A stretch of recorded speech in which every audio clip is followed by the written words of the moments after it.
Hello, everyone, and welcome. My name is Sharon Bonney, and I'm the Executive Director for the Coalition on Adult Basic Education. It is my pleasure to welcome you to today's webinar, Differentiation, giving everybody the opportunity to succeed. Before we get started, I just want to remind everybody, encourage you all to go down to the chat box, put your name in there, let us know what state you're dialing in from, and how many people are there in the room with you. So just find that chat box and put your name in and how many people are there in the room with you. Okay, great. I also want to remind you all that everybody here on this webinar will receive a certificate for CEU verification that will come right from the Zoom platform within 24 hours. If you have any questions, you can always contact us at support@coabe.org, but that certificate will come to you via Zoom. Also, we have a number of wonderful resources on our Adult Educators repository.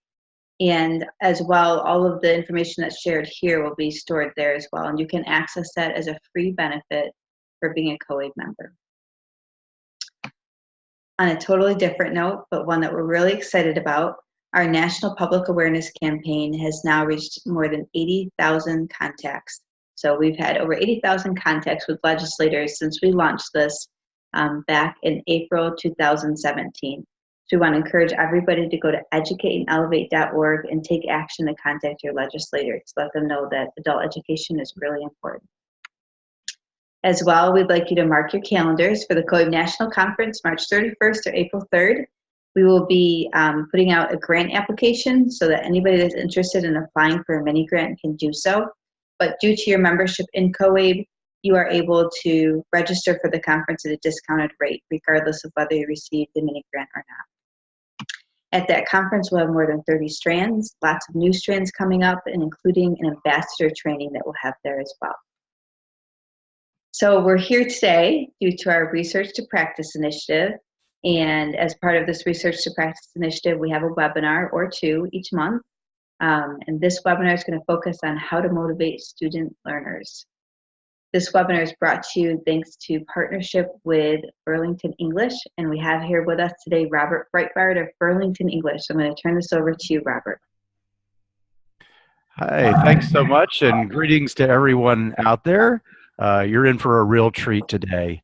I've worked closely with these ladies over the years in Greater Chicagoland, so looking forward to it. And thanks to Sharon and the entire COABE board for these great webinars, and we're proud to sponsor.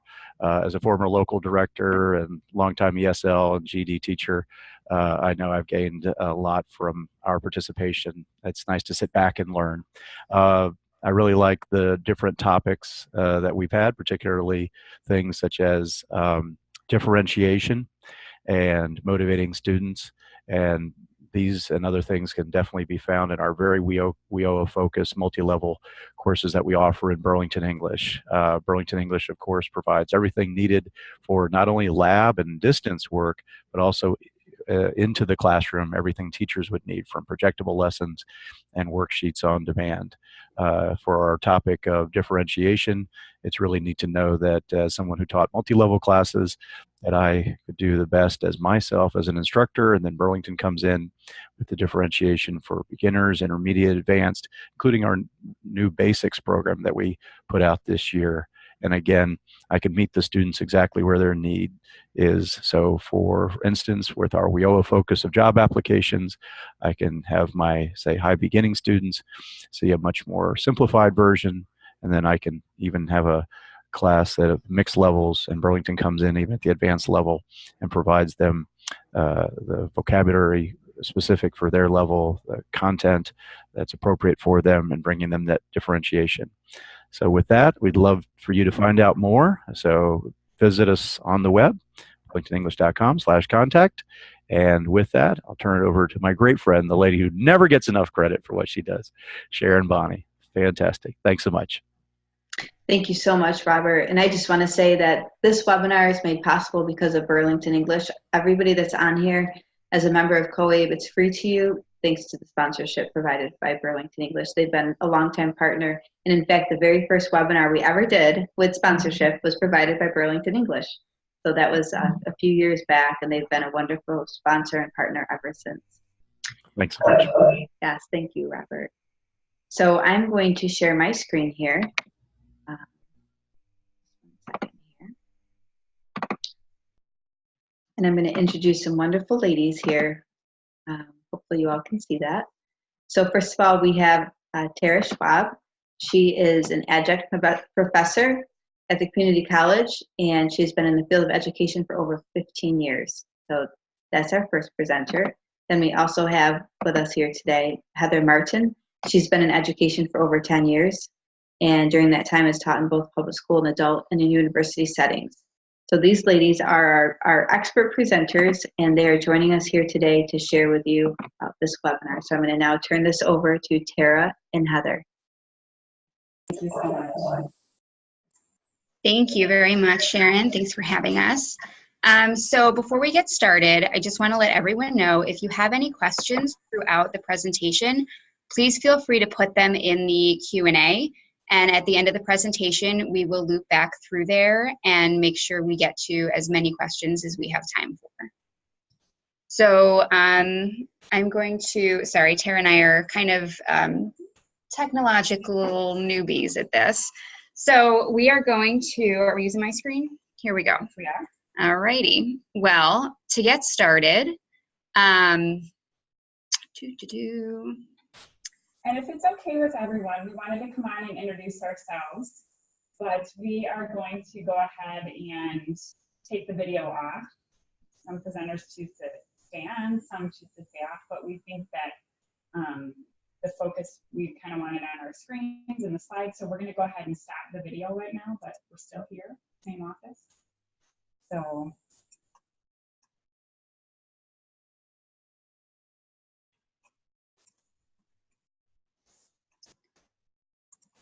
all right. It looks good, Heather. We can see your screen. All right, thank you. So, yes, how do I stop my video? Oh, there we go. So, just to clarify, what we're going to be presenting on today is differentiation, not necessarily, yes, this can apply for multi-level classes, as Robert had pointed out at the beginning of the webinar, but also to kind of appeal to different learning styles. So hopefully by the end of the webinar, you guys will walk away with some great ideas on how to incorporate these activities and these strategies into your classroom so that all your students' needs can be met. So adult student motivation is different than motivational factors for our traditional students. And the reason for that is just because they are, as you know from your classrooms, at a lot of different developmental stages.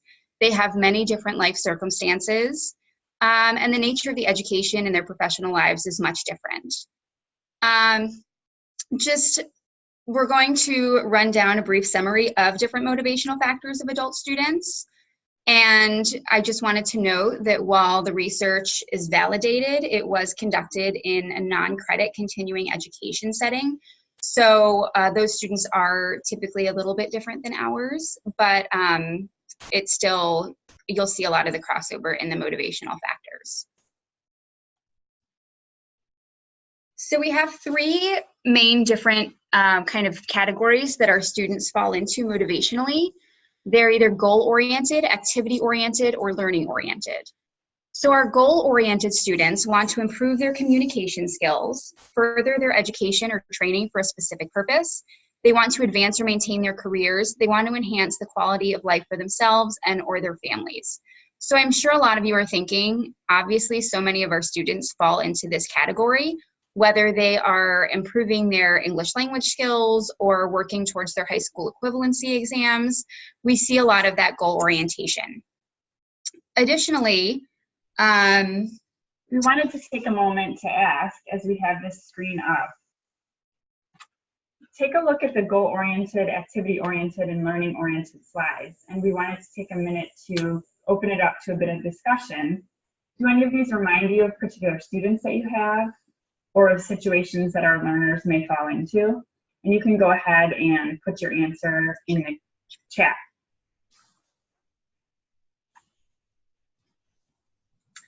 we definitely thought of some stories of students and situations as we were making this slide.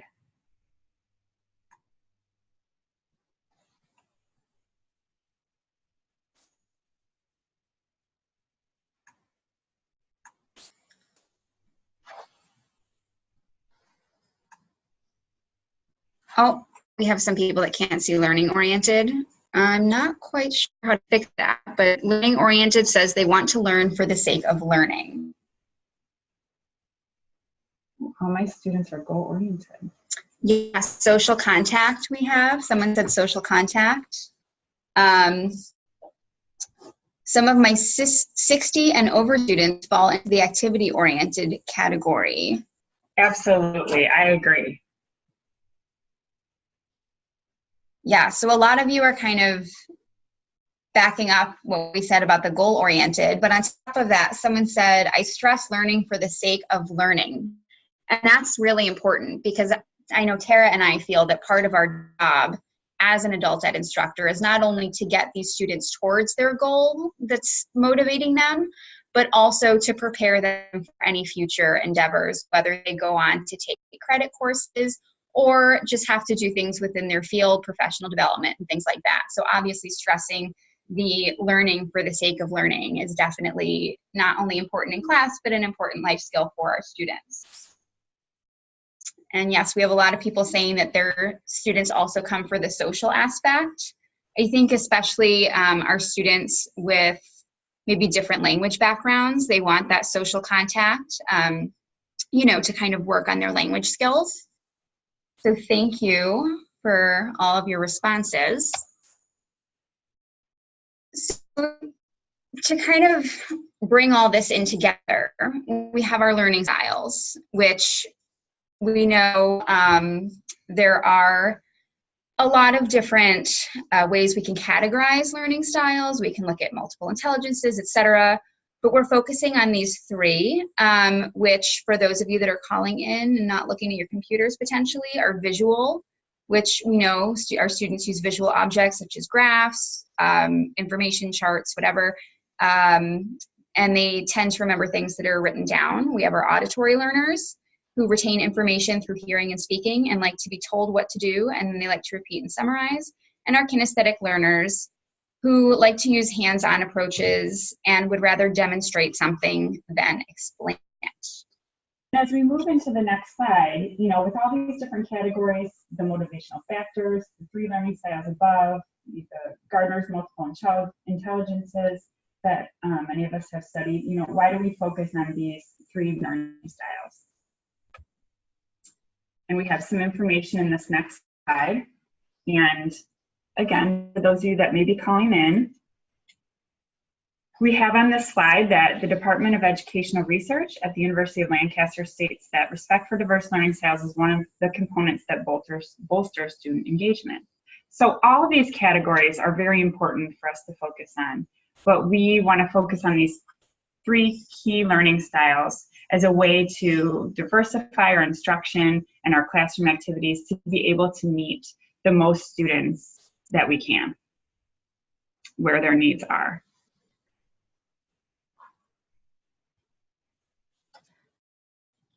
So what we're going to do is we're going to break down each one of these different learning styles and talk about different strategies that we can use with our students.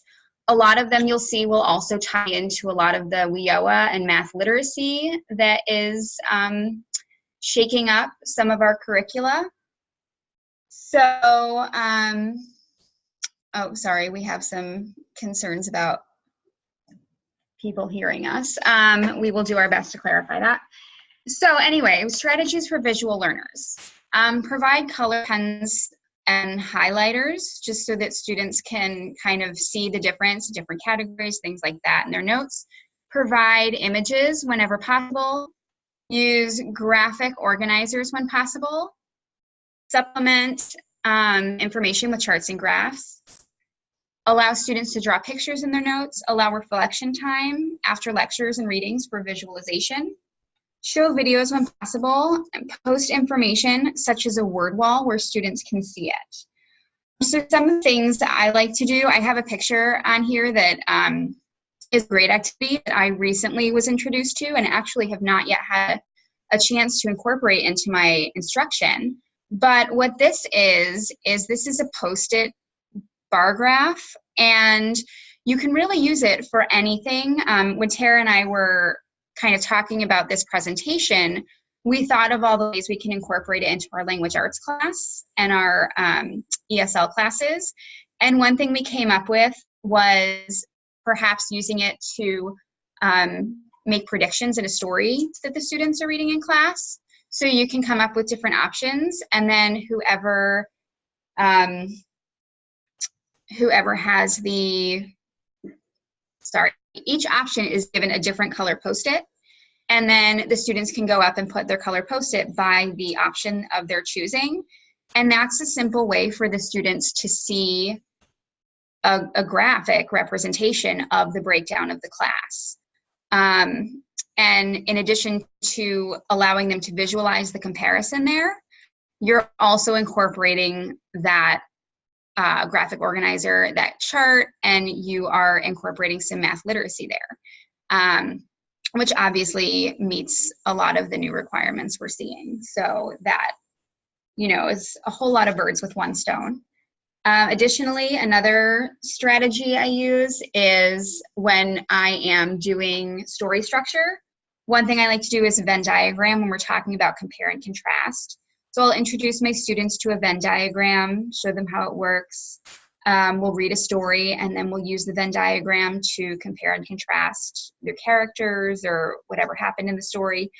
And then afterwards, they can make their own Venn diagram and turn it into a writing. So it kind of comes full circle. Also on this side, you mentioned a word wall. Heather and I have both used word walls extensively when dealing with vocab. So really, it's just a butcher paper is what we use. And, we can find blank spaces on the walls. We have the vocabulary words up there with their definitions, and it's just a nice way as we compile different vocabulary words throughout the semester or the course for students to have a visual. When they walk into class, it's really helpful for those visual learners. And then also, it has on this slide, allows students to draw pictures in their notes. There was a great clip on CBS News Sunday Morning rather recently where it talked about the efficacy of doodling and how it really is not students, neglecting to pay attention, but it's really a great tool for visual learners. So we can certainly show you a visual of the word wall. I see that.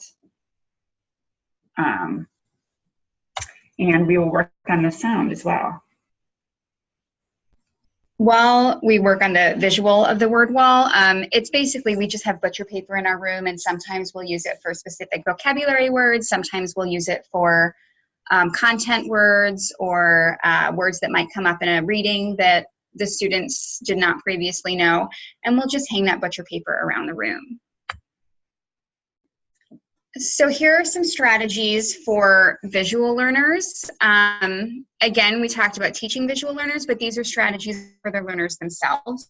So our conversation previously about the importance of giving these students the tools to continue to improve themselves and to continue to learn in other settings when they're out of our classroom. Obviously, they need to know how they learn best and some tools they can use to best work with whatever their style is. The first one is to color code notes, and we have an example. Hopefully I can pull this up. So these are color-coded notes about the 3 branches of government. Super simple. It's just, exactly what you would expect. One different color for each branch of government. But this allows the students, for our visual learners, this allows our students to say, wait a minute, I think I remember this, and I think it was written in blue because I'm very visual, and that's exactly how I remember things. I can tell you where it was on the page or what color it was written in. So this really helps them to organize the information and categorize it in a way that will allow them to recall it more simply later. And, it's just a simple tool that they can use, just keeping some pens and pencils in their backpack. Another one is to make a graphic organizer or bullet pointed notes out of longer readings. And after you read something, take time to create a mental image or actually draw it out. Use internet or books to find images of things you read about. I do this in class all the time. I've actually, last semester, had a class that would joke about it. Oh, well, Miss Heather's going to go Google it now so she can pull up a picture. Because whenever we talked about anything, I would put that picture up on the board just so that they had that, that snapshot that they can reference the material to. And to make symbols or pictures to create images that remind you of the material.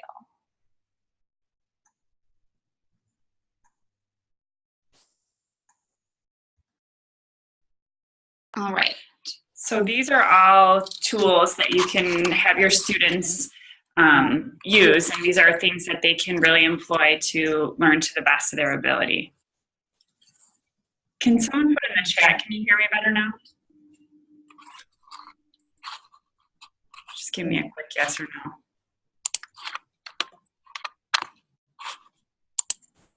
Not really. Yes, okay. Echoing. Right. Okay, we fixed that. We got it all figured out now, I think. We all good? And I think we okay, wonderful. Wonderful.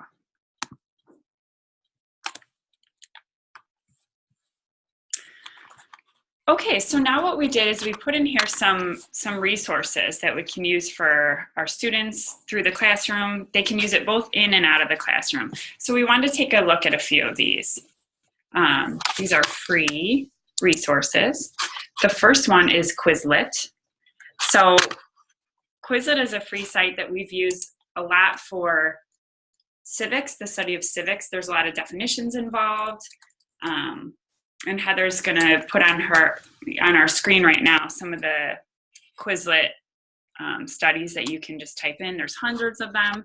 So you can make your own Quizlet. This is a free site you can sign up for, and you can make your own flashcards for the students. There's quizzes. There are games already embedded. So all you do is you make a set of vocabulary, you type in the word and the definition. You can add a visual, as you can see. And then all of the flashcards and the spell and the matching game, those are all embedded into the website. So this is a wonderful opportunity for visual learners, especially if you have the chance to add the picture or the image as you create your study sets. So Quizlet is an awesome website. Another one is manythings.org, and we're pulling that up right now. This is widely used for ESL classes. Sometimes takes a minute to load. We could always go back to that one.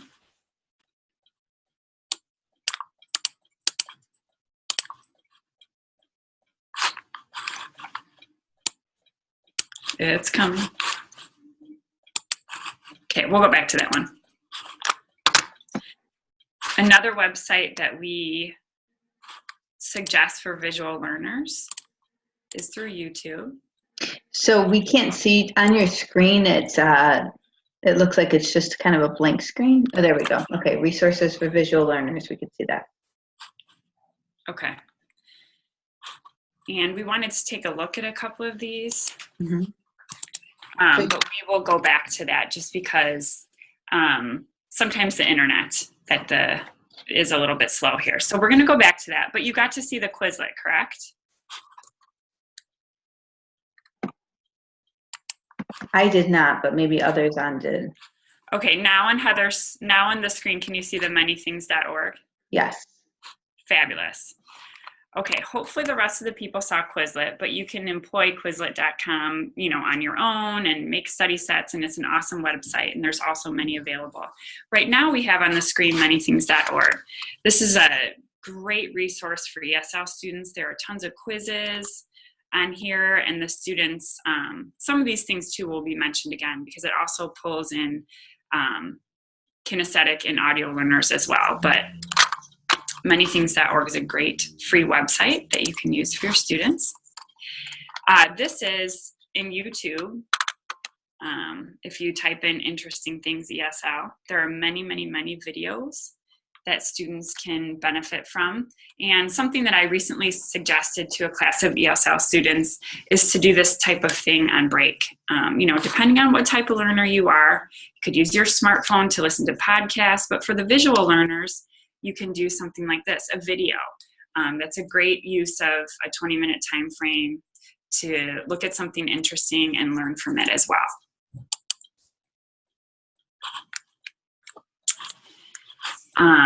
The next visual that we had is the movie segments to assess grammar goals.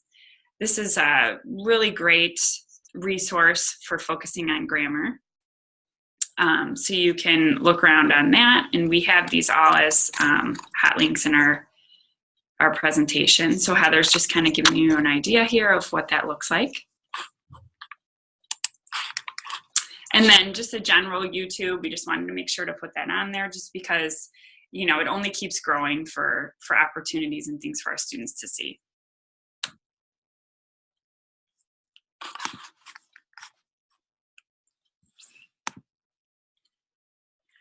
Okay, so this next one, we'll get to the picture in a minute, but we have a few lessons that can really be targeted towards visual learners. And again, we're going to bring up some of these ideas when we talk about the other learning styles as well. But the first one that we have is, you know, remember when we showed you the color-coded notes? When you're using those to introduce the topic to students, you can have the color-coded notes up on the Elmo with some missing blanks, and then give the students the page with the missing blanks as well, and then they can follow along with you and fill in the information as you go. So using skeleton notes, but adding that color coding can really help students. Quizlet is free, yes. Okay, good, I'm glad you saw that. And then back to the flashcards. I'm a huge fan of flashcards. I've gone from teaching government at a high school level, you know, all through ESL, ASC when we're doing the Constitution, ESL when we're doing vocabulary, same thing with ABE. I'm a huge fan. So, you know, if they color code them for different types of vocabulary and things like that, I'm always encouraging my students, bring your flashcards to class, use those to write down new vocabulary words. So maybe just something, you know, it's nothing groundbreaking in terms of using flashcards, but sometimes it's just nice to have a reminder, you know what, I should remind my students once a week to make flashcards for our new vocabulary words. The next activity that we have is called the carousel activity, and that's what we have a picture of here. These are students doing a carousel activity. So just to kind of stick with the idea of vocab, one example of a carousel activity would be that around the room, again, you use butcher paper or poster board, and you'd have words on the posters with different headings. So one poster is, you know, a new vocabulary word, and the students have to do a fill in the blank sentence. And then another poster, it might say, draw a picture of what the word reminds you of.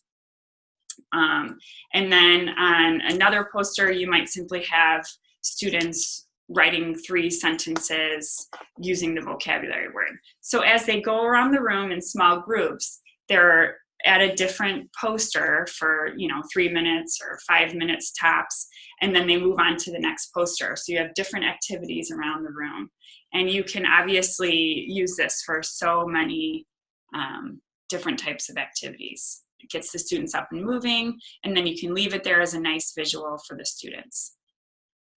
Also, for those of you that were asking what a word wall may look like, this is also a nice visual for you. A word wall is simply a compilation of either butcher paper or poster board, and on that word wall, in the way we use it, we simply have the words and the definitions because we do tend to do our vocabulary on a weekly basis. So for an 8-week class, at the end of the class, there would be 8 butcher papers or poster boards up on the wall. So before we move on to the next learning style, does anyone have any questions or comments that you'd like us to go over? And we'll just leave the chat screen up for a minute. Sometimes the one question was for vocabulary, do you have more than one word per station if we were going to do the carousel activity? I've done it both ways. So I've done it where I have a couple of the different words and then they have to make a fill in the blank with each. But I've also just made posters based on one vocabulary word each. So it's just kind of up to what you need to do. How do students know their learning style? That's a really great question. Here at Waubonsie, we have an orientation that the students have to go through before they start our classes, and we actually have them take a couple of quizzes through, one through the computer and one that they do on paper that helps them to assess their learning style. And actually there's, we can show you at the end, there's a really great quick online learning style quiz that you can give the students. So we just made a note and we'll make sure to share that at the end. It's through Education World. Mm-hmm. All right. And then something, in addition to giving them something like a quiz, it's also, you know, the reason we're going to go through all of these is so that you can incorporate each one of these. And the students can, if you don't have the resources or the time to give an extra quiz, because I know a lot of us are pressed for time, we, you know, by incorporating all those things and making the students aware of the fact that this exists and, you know, you should do what works best for you and giving them all these tools, hopefully they'll find something that they latch onto. There's a question, can you use Quizlet for a GED Spanish class? Yes, you can. The Quizlet, you can, the login is free, so you can log in, you can put whatever content you'd like in there. We have another comment that says, I suggest using Khan Academy for visual learners as well. Thank you for that suggestion. Khan Academy is awesome, and the amount of content on that website is unbelievable. And then we've been asked a couple times if the PowerPoint is going to be made available to all of the participants. Yes, it is. So thank you. Let's see, other questions. What if what if the student doesn't cooperate and fill out the learning style sheet correctly? Well, I mean, we've all had those students, and we just have to give the students as many tools as possible. Hopefully at some point they will be motivated to become more, I guess, self-motivated. And that will ideally solve the problem. I'm sorry, I have alerts popping up on my screen there. So we are going to, oh, thank you for asking your question. We're going to go along to, I'm frozen. There we go. Strategies for teaching auditory learners. So auditory learners, we can put an emphasis on things like syllables, etc. My favorite, one of my favorite experiences when I first started teaching adult ed, I had a fantastic ESL teacher that I shared a wall with. She was in the room next to me. And when she did syllables and pronunciation, she would stomp and bang on the walls. And my students were always like, oh my gosh, what's going on in there? Because it sounded like a herd of elephants next door. But her students had fun with it. It also appealed to the kinesthetic learners, and you don't forget things like that. Allow students to record lessons, either on voice recorders or their cell phones, so they can play it back for themselves. They can pause, they can write things down, they can listen to it as their own pace. And this is also something that would obviously appeal to our second language learners, because they can control the pace and they can rewind, they can, well, I guess it's not rewinding anymore, I'm showing my age, but they can go back on their digital recording and they can listen to it as many times as they'd like, either to get the content or the pronunciation, and they can do that kind of at their leisure. Have students read aloud. This is actually really valuable. I had a student once who, when we had a little bit of time at the end of class, so I said, why don't you take out your books and start reading? And he asked me if he could go in the classroom next door, which was empty. And I asked him why, because that was a very interesting request. And he said he has to read out loud in order to remember things.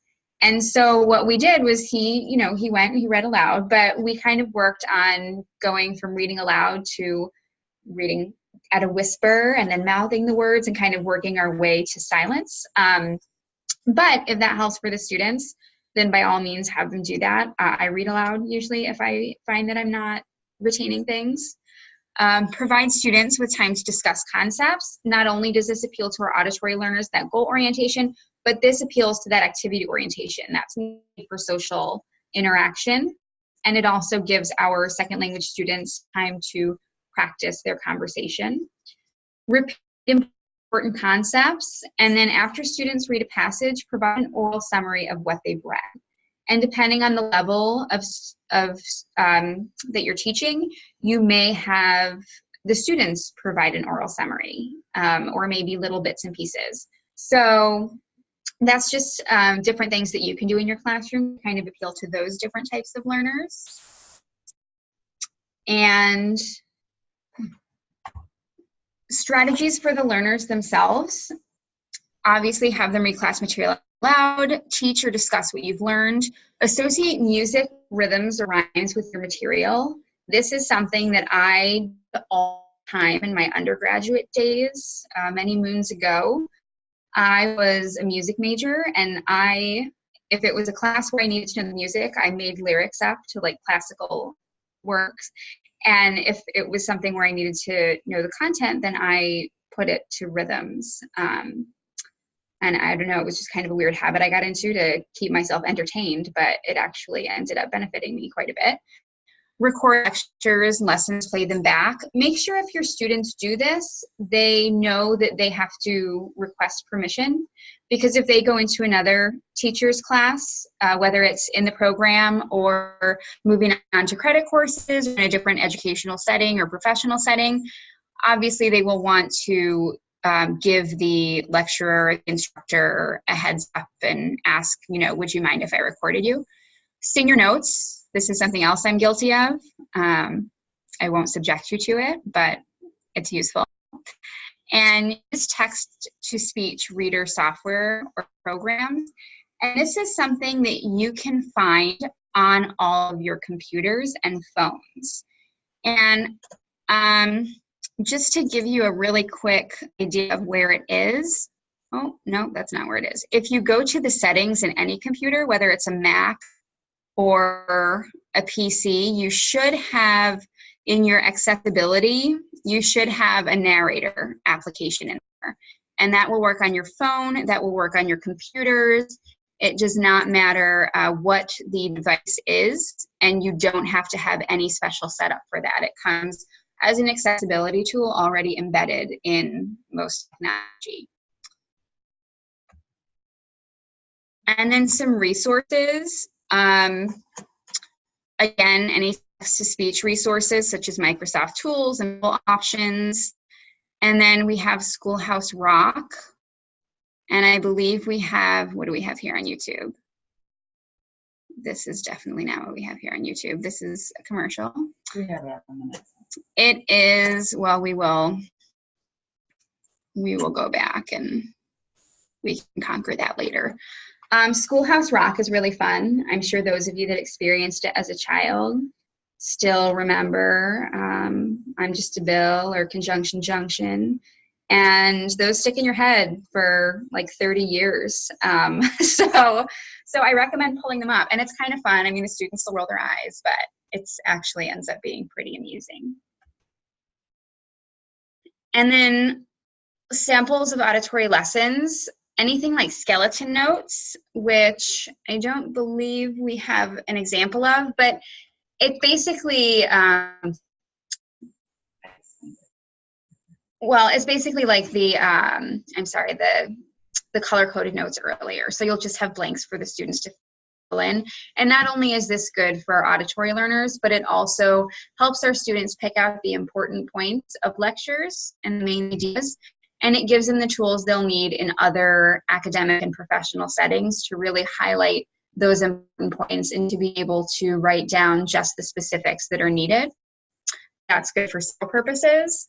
Schoolhouse Rock again, and there is our YouTube clip to Schoolhouse Rock, but I'm going to, in the interest of time, go past that for right now. Flashcards, again, is good for auditory. You can say them out loud, you can see both sides of it.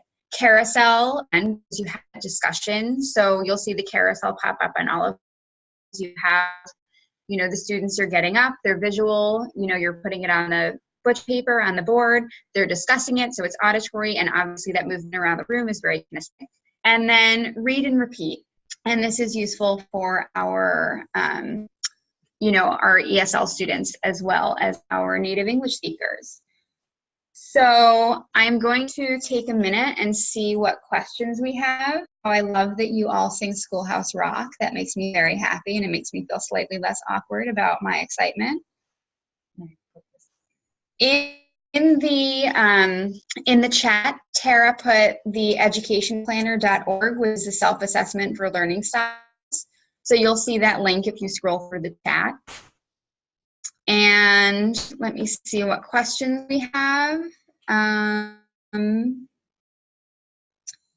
concerned it would be a hindrance dividing students' learning style.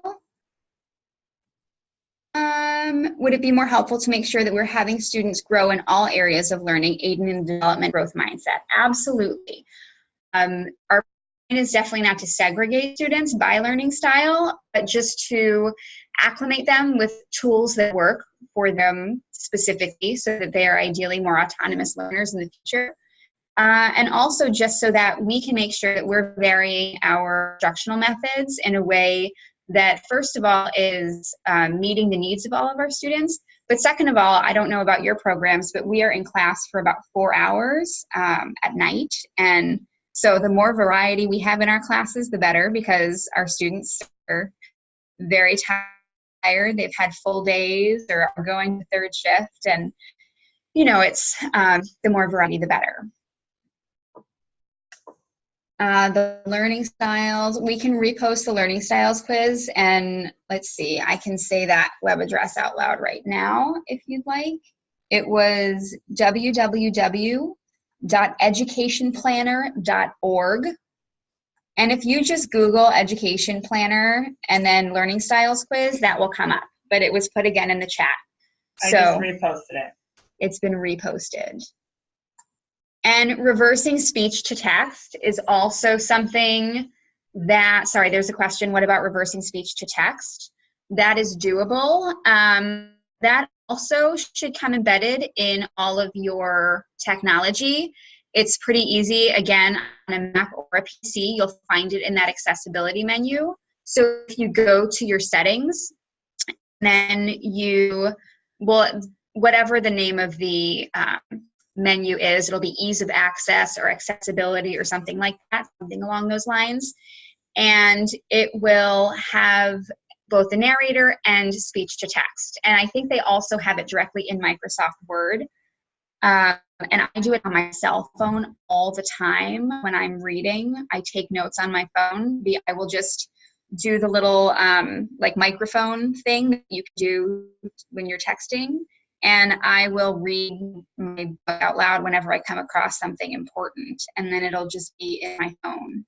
And then I'll take that document and put it on my Google Docs, and I can convert that to a Word document and turn it into notes. And that's also been a really, really helpful tool. All right, I see that we are having, oh, there we go. Oh, all right, here comes the, sorry about that, technology blip there. There we go. Thank you to Miriam for posting that, and Tara also posted it. So hopefully I did it in both. That will all be done. And here. All right. I believe those are all the questions we have. Google for speech to text. There are a couple of great websites. That you can use that can be easily found through Google, and Google itself may very well have one, but there are certainly some good websites that you can use for that as well. But any phone, tablet, smartphone, whether it's Android or Apple, if you go to accessibility, there's a speech to text as well. Yes, very nice. And we just have one little comment that Lisa added. Quizlet lets you put in many languages, all different alphabets, so it is great for languages. Thank you for bringing that to everyone's attention. So we're going to move on to kinesthetic learners, who are typically the most ignored population in my experience. And that's just because we don't really think about them. And a lot of times incorporating those kinesthetic strategies kind of defy what we know of a traditional classroom setting, which obviously we've been moving away from a traditional classroom setting in general, but it's just kind of, a little bit at odds with it. So the first thing is to allow them to move around or fidget during class. Provide tactile enhancers like push balls or smooth stones, rubber bands, a paper clip that they can play with, anything like that to help students focus. Have students contribute to the lesson by writing some material on the board. Not only does that get them out of their seats, but the board, is a much different feel than writing on a piece of paper. You're writing bigger, it's in front of you. Incorporate projects like Legos and other manipulatives whenever possible. Do activities that require the students to move around. And I'm going to hand this back to Tara.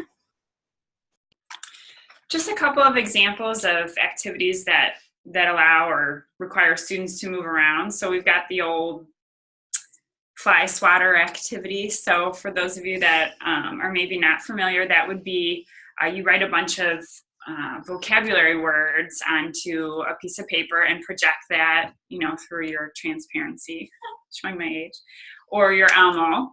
And then you divide the students up into 2 teams and give each team a fly swatter. And so, you have the first 2 participants, 1 from each team. They go up to the screen, and then you say the definition of one of the vocabulary words. And, the first student to smack it with the fly swatter, their team gets a point. And then they have to go back to their teams and hand the fly swatter off to the next person.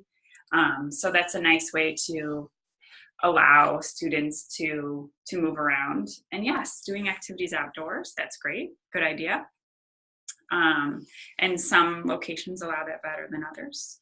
I also do an activity sometimes for review called the hot seat, where again, the students are divided up into 2 teams, and then they go through the lines of each team. If it's team 1's turn, they have to send someone up to sit in the hot seat, and the hot seat is in front of everyone, facing the classroom, and behind them is your board or your whiteboard that they can't see. And you write a word or a phrase on there, and the students from their team have to try to get them to say it without using starts with, rhymes with, or any part of the word. And if they get it, within the minute or minute and a half that you allow, they get a point, and then someone from the next team goes up. So the hot seat's always a simple way. It doesn't require a lot of preparation, but it gets them moving around and can be a great way to break up class. One activity that I like to do that I wasn't sure how it was going to go over when I first brought it in, but it was coloring, and that kind of appeals to all of them. And I did that when I was talking about setting in stories. We read a descriptive passage, and then the students all had to draw what they imagined. My children got very anxious when they saw me leaving the house with all of our crayons. And for those of you with young children, you know that you have more crayons in your house that you can ever possibly use. But the students actually really liked it. They looked at me like I was crazy at first. And then they went with it, and it was kind of a nice activity because it was kind of relaxing, therapeutic, but it was also useful. And then we have, Miriam says she does some stretching exercises. We are actually going to move on to that quite soon, as soon as I can get my computer to move. There we go. So strategies for those learners: to bring a distraction. Keep a rubber band with you, or a coach ball or something like that. Use your space. If you can't focus, switch positions, maybe even stand up, switch seats. Move around or dance while you study. Obviously, that's not something that would be conducive to a classroom setting, but it might help the student study on their own. Do things like tap out your syllables or facts. It will help you memorize things, read aloud, and write things out after you read them. And the next, materials for kinesthetic learners. We have clay, maps and globes, numbers and timelines, tablets, whiteboards, drawing material, and just space, just using that space. So what we'd like you to do now, also the Post-it chart that we mentioned earlier is kinesthetic as well. So what we'd like to do now is think back on the 3 motivational categories and tie them into the manipulatives. How might each of the motivational groups respond to the materials? So we will look in the chat to get some answers. And remember those motivational groups, that's when we were talking about the goal-oriented students and learning-oriented students and the activity-oriented students.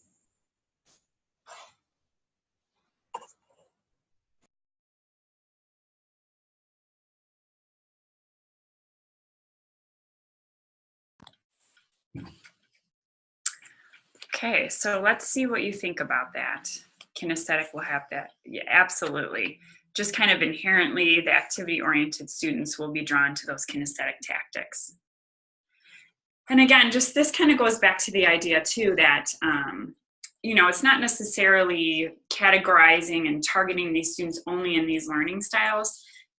You know, if you mix and match some of the categories that students are naturally in for motivational factors and learning styles, some of these things will, you know, cross-reference those students and be good for all of them. We aren't seeing the chat posts. Oh, okay, you know what? If you go to your chat and you go to the top, there's something where it says to, or at the bottom where it says to. If it just says all panelists, that means it's just going to us. But if you put all panelists and attendees, then everyone will be able to see them. I love this one. Beach ball with questions or letters. Love that one. Catch and answer under your, yes, that's awesome. So using a beach ball just to toss around the room, it really keeps students awake, absolutely, and engaged, and they have to be paying attention. Anytime you can show how something helps them, it will certainly speak to those goal-oriented learners. Good point, good point. I agree.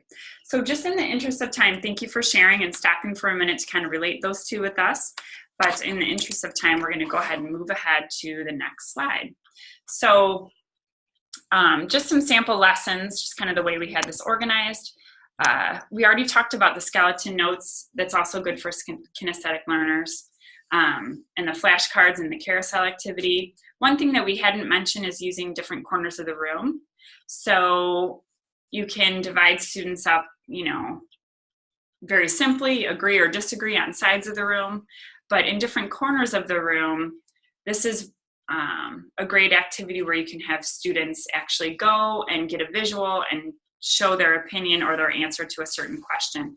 And one way that I've used this in my classroom is to work with the GED extended response preparation. So as we're going through some of the articles that are better supported versus not as well supported, we can have some different points and talk about, you know, which article that they would go to, or, you know, which one they agree with or disagree with.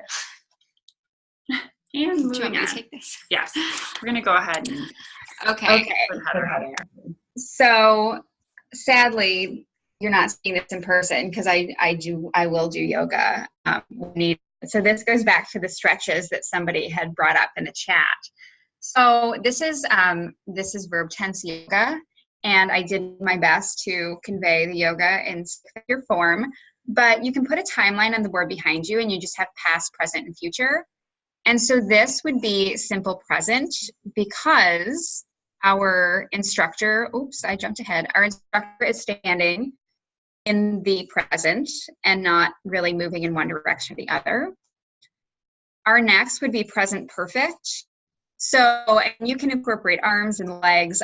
Honestly, the fact that I just did an arms based more on my stick figure abilities than anything else. So present perfect, you would stand in the present and have your students put an arm or a leg towards the past. It shows that the action started in the past, and the fact that it's not extending to the future means that it's still occurring now. And then present continuous, this arm shows the past, shows in the past, the other arm shows that it will continue into the future.